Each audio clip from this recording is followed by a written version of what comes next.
आने वाले दिनों में ये जो ETF है ना, ये एक बहुत जबरदस्त प्रोडक्ट है। नाउ ये ETF का मतलब क्या होता है? Exchange traded fund. Okay, exchange traded fund का मतलब क्या होता है? मान लीजिए अभी मुझे निफ्टी 50 में स्टॉक्स खरीदना है, ठीक है। नाउ अभी देखिए क्या होता है, मैं निफ्टी 50 का ऊपर बेस्ड कोई म्यूचुअल फंड भी खरीद सकता हूं, और नहीं तो मैं निफ्टी 50 में जो 50 स्टॉक्स है उसका इंडिविजुअली भी मैं खरीद सकता हूं, है ना। This is what is called direct investment.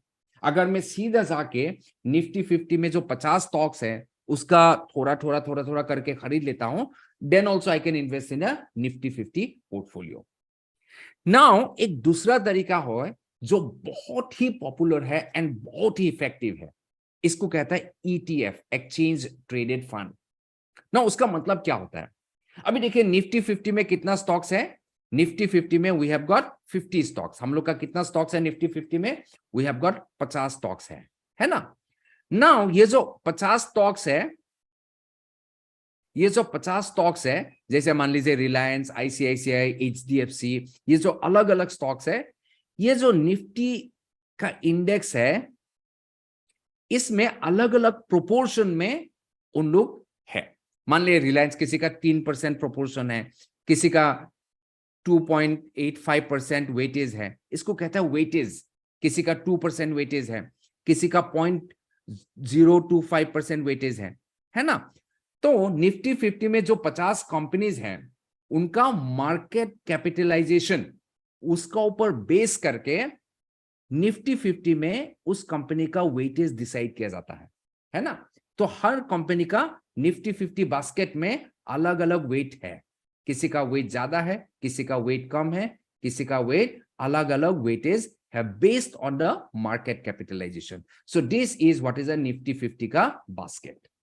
Okay, now देखिए आप दो तरीका कर सकते हो अगर आपको निफ्टी 50 में इन्वेस्ट करना है, क्योंकि निफ्टी 50 में जो स्टॉक्स है ना वो सबसे बेस्ट स्टॉक्स होता है। These are the best bluest of the blue chip companies, है ना, उसी को ही निफ्टी 50 में रखते हैं। So now instead of buying those companies, एक एक करके मैंने ये कंपनी खरीद लिया 3%, ये कंपनी थोड़ा खरीद लिया, ये कंपनी थोड़ा खरीद लिया, तो मैं क्या कर सकता हूं, मैं एक ETF खरीद सकता हूं। सो ETF वाले क्या कर सकते हैं, it's like a mutual fund.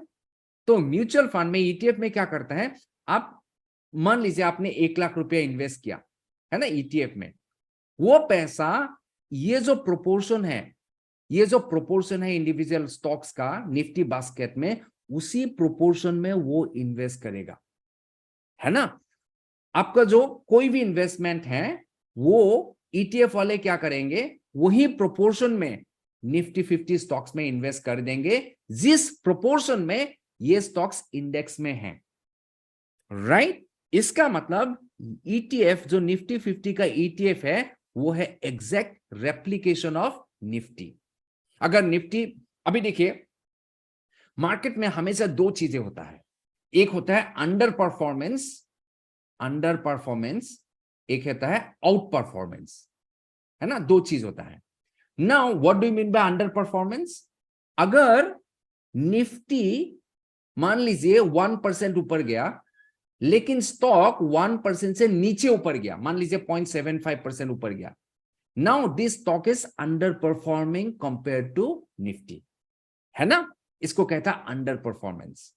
Out performance किसको कहेंगे?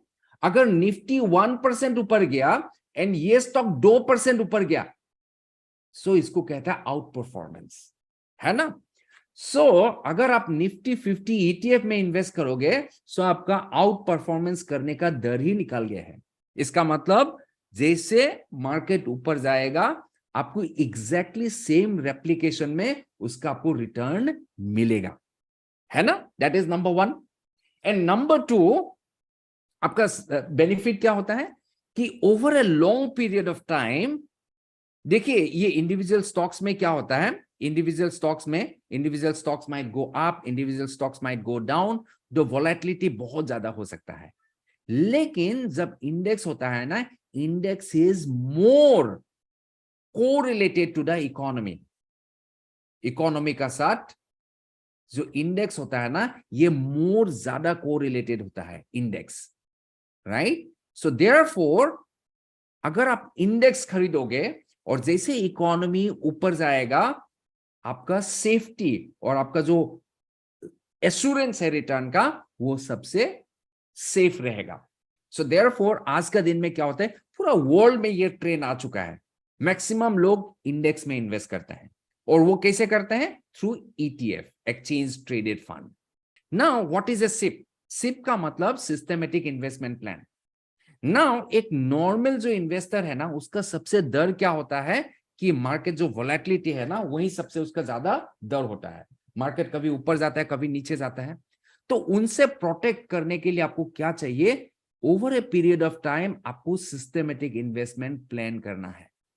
नाउ ये आप कहां पे कर सकते हो? आप म्यूचुअल फंड में कर सकते हो, आप ईटीएफ में कर सकते हो, राइट? आप स्टॉक्स में भी कर सकते हो।